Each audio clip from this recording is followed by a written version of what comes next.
इस तरह से इस झंडे को लहराएंगे, लेकिन याद रहे ये हमारा राष्ट्रीय मान है, हम सबका सम्मान, हम सबका गौरव है। हमें इसका मान आप लोग अपने साथ रखेंगे, अपने हाथ में रखेंगे, नीचे नहीं रखेंगे, और इसका पूरा मान और पूरा सम्मान। उन सभी वीरों को हम श्रद्धांजलि दे रहे हैं। हम श्रद्धांजलि दे रहे हैं कि हमारे स्कूलों में अब सिर्फ सचिन तेंदुलकर, विराट कोहली, सानिया मिर्जा, प्रियंका चोपड़ा नहीं, देशभक्त निकलेंगे। देशभक्त इंजीनियर, देशभक्त डॉक्टर और देशभक्त अधिकारी, देशभक्त बेटा और देशभक्त बेटी, जो पूरी दुनिया को ये बोलेंगे कि न पूछो जमाने को कि हमारी कहानी क्या है, हमारी पहचान तो सिर्फ ये है कि हम सिर्फ हिंदुस्तानी हैं। जय हिंद। भक्तिमय माहौल के लिए देशभक्त करिकुलम और ये कहानियों की वो किताब जो देशभक्त जो हमारे सेनानी रहे हैं उनसे हम सबको परिचित कराएगी। इनमें बहुत सारे वो देशभक्त भी हैं जिन्हें शायद मैं और आप कभी जान नहीं पाए, इस किताब के माध्यम से आप जान पाएंगे। और अब वो करिकुलम जो हमारे बच्चों के लिए बनाया गया, एक बार जोरदार तालियों से आइए अभिनंदन करें, स्वागत करें इस नए बहुत ही प्यारे से देशभक्त पाठ्यक्रम का। अब मेरा अनुरोध हमारी करिकुलम डेवलपमेंट टीम के सदस्यों से, वो सब इस विमोचन के उपरांत हमारा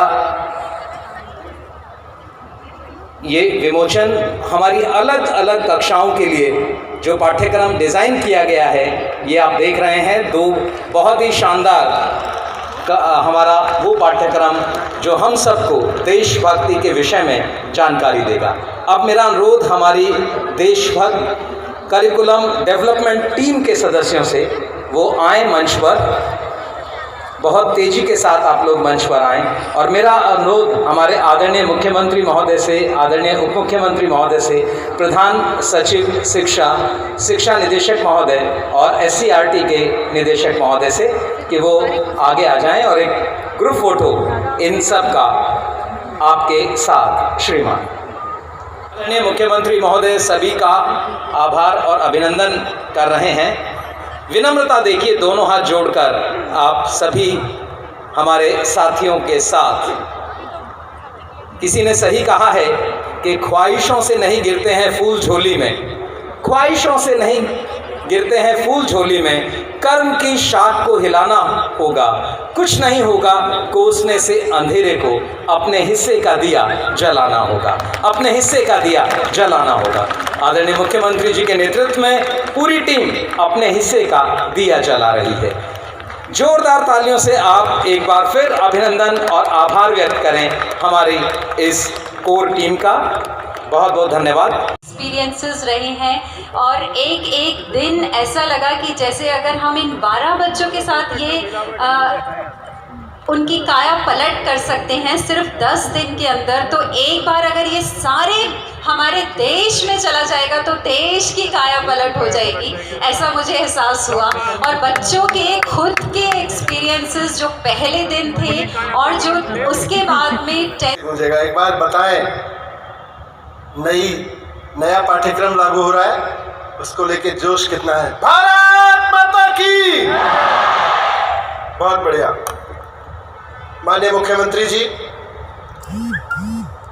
मंच पर आसीन शिक्षा विभाग के हमारे साथी अधिकारीगण, यहाँ पर उपस्थित हमारे MLA साथी, प्रिंसिपल्स, टीचर्स, स्टूडेंट्स, हम सब के लिए बहुत बड़ा दिन है, देश के लिए बहुत बड़ा दिन है। माननीय मुख्यमंत्री जी का एक बहुत बड़ा सपना आज से सच होना शुरू हो गया है। 2 साल पहले, लगभग 2 साल पहले इसी छत्रसाल स्टेडियम से 26 जनवरी के कार्यक्रम में माननीय मुख्यमंत्री जी ने आदेश दिया था, और वो समय था जब पूरे देश में और पूरे बहुत सारे दुनिया के देशों में दिल्ली में शिक्षा में हुए अच्छे काम की तारीफ होने लगी थी। सरकारी स्कूल बहुत, उनकी जो बिल्डिंग्स थी सरकारी स्कूलों की बहुत अच्छी दिखने लगी थी और लोग कहने लगे थे यार अब दिल्ली के सरकारी स्कूल प्राइवेट स्कूलों से अच्छे दिखने लगे। हमारे सरकारी स्कूलों के रिजल्ट्स प्राइवेट स्कूलों से अच्छे आने लगे थे। हमारे सरकारी स्कूलों के बच्चे कंपटीशन में प्राइवेट स्कूलों के बच्चों को भी बात देने लगे थे और आईआईटी, नीट, जेई वगैरह मैनेजमेंट के प्रोग्राम्स, क्लेट के एग्ज़ाम, ये सब हमारे बच्चे कंपटीशन को बीट करने लगे थे। उसमें 2 साल लगने की एक बड़ी वजह बीच में कोरोना महामारी भी रही, लेकिन 2 साल के अंदर अंदर एक बहुत शानदार देशभक्ति पाठ्यक्रम दिल्ली के स्कूलों में आज से लागू हो रहा है। थोड़ा समय लगा, बीच में कोरोना की वजह से डिले भी हुआ, लेकिन अब जब देश आज़ादी की 75वीं सालगिरह मना रहा है तो इससे बढ़िया समय और क्या हो सकता है। और आज जब हम शहीद आज़म सरदार भगत सिंह जी का जन्म दिवस मना रहे हैं तो इससे बढ़िया दिन और क्या हो सकता है देशभक्ति पाठ्यक्रम लॉन्च करने के। माननीय मुख्यमंत्री जी ने लगातार इस पर रिव्यू किया, इसकी जानकारी रखी और इसमें लगातार गाइडेंस दी कि कैसे इस पाठ्यक्रम को डेवलप किया जा सकता है, क्योंकि वो खुद देश के सबसे प्रतिभाशाली छात्रों में रहे हैं, वो आईआईटी पढ़ के आए हैं, तो इसलिए उन्हें ये भी मालूम है कि एक प्रतिभाशाली देशभक्त होता है तो कैसा होता है, और कोई व्यक्ति जिसके अंदर प्रतिभा तो हो लेकिन उसकी देशभक्ति में कहीं कमी रह जाती है तो वो कैसा होता है, वो बहुत अच्छे से जानते हैं, बहुत बारीकी से जानते हैं। देशभक्ति का क्लास चलाने के लिए जिन टीचर्स को कोऑर्डिनेशन की जिम्मेदारी दी गई है वो टीचर्स भी हैं। पहली बात तो ये कि ये पाठ्यक्रम खाली देशभक्ति की बात नहीं करने वाला, ये जज्बा पैदा करेगा। ये ऐसे स्टूडेंट तैयार नहीं करेगा जो बड़े होकर देशभक्ति की बातें करते रहेंगे, ऐसे स्टूडेंट तैयार करेगा जिनके दिल में देशभक्ति होगी, जिनके दिल में देशभक्ति का जज्बा होगा। दूसरी बात ये कि ये कोई मोरल प्रीचिंग का नहीं होगा, ये करना चाहिए, देशभक्त होना चाहिए, देश से प्रेम करना चाहिए, मोरल प्रीचिंग का कार्यक्रम नहीं होगा। ये इतिहास की कहानियों और उनके फैक्ट्स को रिपीट करके रट के परीक्षा देने का कार्यक्रम नहीं होगा, बल्कि इसमें हर बच्चा अपने दिल की तरफ देखेगा, अपने जज्बे की तरफ देखेगा। वो ये देखेगा कि कैसे भगत सिंह नाम का वो लड़का केवल 23 साल की उम्र में फांसी झूल गया। वो इस बात की भी तुलना करेगा कि 23 साल की उम्र होती क्या है। 10वीं 11वीं में पढ़ने वाला लड़का, 6ठी क्लास में पढ़ने वाला बच्चा ये देखेगा कि बस 23 साल की उम्र का मतलब है मेरे भैया जितनी उम्र, मेरे बड़े भैया जितनी उम्र। इतनी उम्र में एक आदमी फांसी पे झूल गया देश को बचाने के लिए, अंग्रेजों को भगाने के लिए। क्या जज्बा रहा होगा, उस जज्बे को समझेगा, उस जज्बे पे चर्चा करेगा, उस जज्बे को अपने दिल में बिठाएगा। हर बच्चा ये देखेगा कि कैसे जब शहीद भगत सिंह को फांसी लगी तो उसके 1 साल बाद इस देश में एक और बालक पैदा हुआ। वैसे तो सैकड़ों और हजारों देशभक्तों की कहानियां हैं, लेकिन वो बच्चा समझेगा कि जब 23 साल की उम्र में शहीद भगत सिंह को फांसी लगी तो उनको फांसी लगने के बाद 1 साल बाद एक बच्चा इस देश में पैदा होता है और अपने गांव में केवल 7 साल की उम्र में हाथ में फांसी का फंदा लेके जो घूमता रहता है कि मुझे देश को आज़ाद कराना है और उसके लिए भगत सिंह की तरह फांसी पे झूलना है। वो जज्बा क्या था उस 7 साल के बच्चे में? वो जज्बा हम अपनी 5वीं क्लास के 6ठी क्लास के बच्चों में क्यों नहीं ला सकते? वो जज्बा हम अपनी 6ठी और 7वीं क्लास के बच्चों में लेके आएंगे। वो बच्चा हम भी अब 7 साल के बच्चों में लेके आएंगे। और 19 साल होते होते वो शहीद हेमू कलानी कहलाया, जिसके नाम पर आज हम दिल्ली में एक बड़ा स्कूल भी चला रहे हैं। कैसे 19 साल का लड़का देश के लिए हंसते हंसते फांसी पे झूल गया? कैसे एक 20 साल की लड़की, जिसकी कहानी हमने सुना है कि उसका नाम झांसी की रानी था, केवल 20 साल की उम्र में देशभक्ति के लिए, देश के लिए लड़ने निकल पड़ी थी और 30 साल होते होते, 30 साल की उम्र होते होते शहीद हो गई।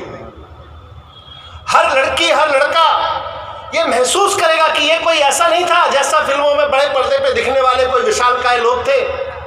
हर बच्चा ये महसूस करेगा कि ये तो मेरे जैसे ही थे, मेरे बड़े भैया जितने थे, या 4 साल बाद, 2 साल बाद, 8 साल बाद मैं भी इनकी उम्र में पहुंचूंगा। और जब मेरी उम्र में थे तो ये देश के लिए लड़ने निकले थे और मुझसे थोड़ा सा बड़े होने के बाद में ये देश के लिए फांसी पे झूल गए थे। हर बच्चा इसको समझेगा। बच्चा इन गहराइयों को भी समझेगा कि कैसे महाराष्ट्र से निकलकर तात्या टोपे महाराष्ट्र से निकल के कानपुर आए, झांसी आए, झांसी में लड़ाई लड़ी, कानपुर में लड़ाई लड़ी, जयपुर में लड़ाई लड़ी। और हम बच्चे को केवल ये नहीं सिखाएंगे कि तात्या टोपे कहाँ पैदा हुए थे, हम बच्चे को ये सिखाएंगे कि तात्या टोपे ने जिस उम्र में ये लड़ाइयाँ लड़ी उस वक्त में रेल का नेटवर्क नहीं हुआ करता था। बच्चा ये एहसास करेगा। बच्चा इस बात का भी एहसास करेगा कि उस वक्त नदियों पर पुल नहीं हुआ करते थे, लेकिन फिर भी तात्या टोपे किस तरह से 20,000 सैनिकों के साथ चलते हुए महाराष्ट्र से झांसी पहुंच गए, कानपुर पहुंच गए, नर्मदा और चंबल जैसी नदियों को पार करके निकल गए। हर बच्चा ये महसूस करेगा कि कितनी कठिन परिस्थितियों में उन लोगों ने लड़ाई लड़ी हमारे लिए, जिनकी वजह से आज हम आजाद भारत कहलाते हैं अपने आप को। हर बच्चा इस बात को महसूस करेगा पाठ्यक्रम में बैठ के, क्लास में बैठ के उसको एहसास कराया जाएगा। पत्रकार साथी बैठे हैं, इस देश में पत्रकारिता का एक दौर ऐसा भी रहा कि 1907 में शांति स्वरूप भटनागर नाम के एक व्यक्ति ने एक अखबार शुरू किया, स्वराज्य, इलाहाबाद में। अखबार शुरू होने के एक हफ्ते के साप्ताहिक अखबार था। पहला संपादकीय लिखने पर अंग्रेजों ने पहले संपादक को जेल में डाल दिया। दूसरा संपादक नियुक्त हुआ, दूसरे संपादक को दूसरा संपादकीय लिखने पर जेल में डाल दिया। तो शांति स्वरूप भटनागर जी ने अखबार का विज्ञापन निकाला कि अखबार में एक संपादक चाहिए, ऐसा संपादक चाहिए स्वराज अखबार के लिए जो जेल की 2 रोटी और 1 गिलास पानी में गुजारा करने को तैयार हो और जिसके अंदर इतनी हिम्मत हो कि एक एडिटोरियल लिखे तो 10 साल काला पानी काटने को तैयार हो। कौन लोग थे वो? कैसे लोग थे वो? कहां से आए थे वो? इसी धरती पे थे, हमारे ही जैसे थे, हमसे ज्यादा खराब परिस्थितियों में लड़ रहे थे, हमसे ज्यादा कठिन परिस्थितियों में लड़ रहे थे। ये बात हर बच्चे के जहन में उतरेगी इस पाठ्यक्रम के दौरान। ये हमारी जिम्मेदारी है। बाबा साहब ने क्या क्या नहीं झेला जब उन्होंने खड़े होकर कहा कि जब तक सामाजिक मानसिक गुलामी नहीं जाएगी तब तक स्वतंत्रता, राजनीतिक स्वतंत्रता अधूरी है। इस देश का सबसे प्रतिभाशाली छात्र अचानक खड़े होकर ये कहता है कि अगर मानसिक सामाजिक गुलामी नहीं गई तो ये राजनीतिक स्वतंत्रता अधूरी है। क्या क्या झेला था बाबा साहब ने, कैसे इन्होंने स्वतंत्रता की लड़ाई को सिर्फ और सिर्फ राजनीतिक स्वतंत्रता नहीं बल्कि सामाजिक और मानसिक गुलामी से मुक्ति की लड़ाई बना दिया बाबा साहब ने, जिनकी वजह से आज हम 75 साल से एक मजबूत संविधान लेके बैठे हैं। उस जज्बे को हम पढ़ाएंगे, उस जज्बे पर हम बच्चे के साथ चर्चा करेंगे। हम चाहेंगे कि हर बच्चा उस भाव से गुजरे, अपने आप को महसूस करे, अपने अंदर उस जज्बे को महसूस करे। इस पाठ्यक्रम में हम हर साल 100 कहानियां शामिल करेंगे। हर बच्चे को हर साल 100 कहानियां पढ़ने को मिलेंगी। उसको हर साल 100 देशभक्तों की जिंदगी से बच्चा गुजरेगा, उसको महसूस करेगा। अभी क्योंकि पहला साल है और आज़ादी की 75वीं वर्षगांठ हम मना रहे हैं, तो 75वीं वर्षगांठ के मौके पर हमने 100 स्वतंत्रता सेनानियों की कहानियां इसमें शामिल की हैं। लेकिन अगले साल 100 लोग और उसके बाद अगले साल 100 देशभक्त और अगले साल 100 देशभक्त और फिर देशभक्ति के वो तराने, देशभक्ति की कविताएं, नर्सरी से लेकर 12वीं तक हर एक बच्चा कम से कम 700-800 कहानियां और 500-600 गीत, कविताएं, इन सब से होकर गुजरेगा, उससे जज्बे से होकर गुजरेगा। ये हमारी इसमें तैयारी है। और सबसे बड़ी चीज की इसमें एक्टिविटीज होंगी कि हर बच्चा रोजाना की जिंदगी में अपने काम और देशभक्ति, अपने काम को, अपनी सोच को, कि वो क्या सोच रहा है, ऐसी एक्टिविटीज होंगी कि वो अपनी सोच को, अपने काम को रोजाना देशभक्ति के तराजू पे तोल के देख सके कि ये जो मैंने काम किया वो देशभक्ति के तराजू पे कहाँ खड़ा है, ये जो मेरी सोच है ये देशभक्ति के तराजू पे कहाँ खड़ी है। और एक सबसे बड़ी खास इसकी एक्टिविटी है जिसको आज मैं आप सबके सामने रख रहा हूँ। आपके हाथ में पाठ्यक्रम है, पाठ्यक्रम पहुंचेगा सुबह, आज मिलेगा, कि हर एक क्लास 5 मिनट के देशभक्ति ध्यान से शुरू होगी। रोजाना हर क्लास में 45 मिनट की क्लास में 5 मिनट का देशभक्ति ध्यान होगा। इस देशभक्ति ध्यान में बच्चे माइंडफुल मेडिटेशन करेंगे और भारत माता को अपने ध्यान में रख के देश के प्रति अपनी श्रद्धा अपने अंदर जागृत करेंगे और रोजाना किन्हीं 5 देशभक्त नागरिकों के बारे में सोचेंगे और उनके प्रति अपनी कृतज्ञता जाहिर करेंगे। रोजाना हर बच्चा क्लास में बैठ के 5-5 देशभक्तों को याद करेगा। ये सब इसके कुछ अंग हैं, कुछ इसकी एक्टिविटीज हैं, कुछ इसके मेन कंपोनेंट्स हैं। ये बहुत बड़ा पाठ्यक्रम है। मैं समझता हूँ जब हम इस पाठ्यक्रम को तैयार कर रहे थे, देशभक्ति पाठ्यक्रम, टीम और बच्चों से भी मेरा संवाद होता था और माननीय मुख्यमंत्री जी यहाँ जैसे हम यहाँ तैयारी करके ले जाते थे तो वो कहते थे देशभक्ति यहाँ है, और ऊंची है, और ऊंची चीज़ है। आज मैं कहना चाहता हूँ सर, वास्तव में देशभक्ति बहुत बड़ी चीज़ है। देशभक्ति पढ़ाना बहुत बड़ा काम है। शायद फिजिक्स पढ़ाना आसान हो जाएगा, मैथमेटिक्स पढ़ाना आसान हो जाएगा, अंग्रेजी पढ़ाना आसान हो जाएगा, लेकिन देशभक्ति पढ़ाना इतना आसान काम नहीं है। और फिर भी हमने अपने टीचर्स, अपने प्रिंसिपल्स और अपने बच्चों के भरोसे पर ये काम दिल्ली के शिक्षा विभाग ने अपने कंधों पर लिया है और आपके मार्गदर्शन में और इन टीचर्स के, इन प्रिंसिपल्स के जज्बे के साथ हम एक एक बच्चे को आपके सपने के अनुसार कट्टर देशभक्त निकालेंगे। एक अच्छा इंजीनियर निकाले या डॉक्टर निकाले, मैनेजर निकाले या वकील निकाले या पत्रकार निकाले, लेकिन हर बच्चे को कट्टर देशभक्त बना के निकालेंगे। ये जिम्मेदारी हम इस पाठ्यक्रम के साथ ले रहे हैं। बहुत बहुत धन्यवाद, बहुत बहुत बधाई और बहुत बहुत शुभकामनाएं। Thank you very much. बहुत बहुत धन्यवाद सर। और आपने कहीं ना कहीं वही बातें कही जो भगत सिंह जी ने बहुत पहले लिखा था। उन्होंने कहा था, लिख रहा हूँ मैं अंजाम जिसका कल आगाज आएगा, लिख रहा हूँ मैं अंजाम जिसका कल आगाज आएगा, मेरे लहू का हर कतरा इंकलाब लाएगा। मैं रहूं या ना रहूं, ये वादा है मेरा तुमसे कि मेरे बाद वतन पर मिटने वालों का सैलाब आएगा। और मुझे लगता है हमारा ये पाठ्यक्रम ऐसे ही देशभक्त तैयार करेगा। और इस अवसर पर अब मैं आमंत्रित कर रहा हूं हमारे आदरणीय मुख्यमंत्री महोदय को, जिनके मार्गदर्शन में हम नित नए कार्य कर रहे हैं। एक बार जोरदार तालियों से अभिनंदन और स्वागत करें।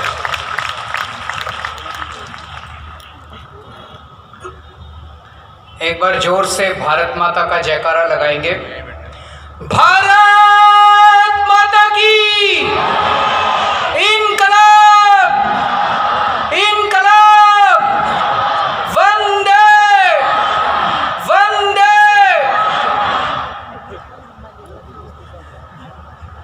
आज भगत सिंह जी का जन्मदिन है। 23 साल की उम्र में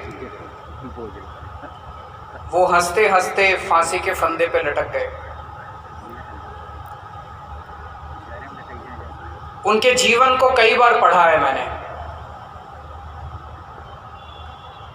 उनके जीवन पे कई फिल्में भी बनी हैं। आप में से कितने लोगों ने फिल्म देखी है भगत सिंह की?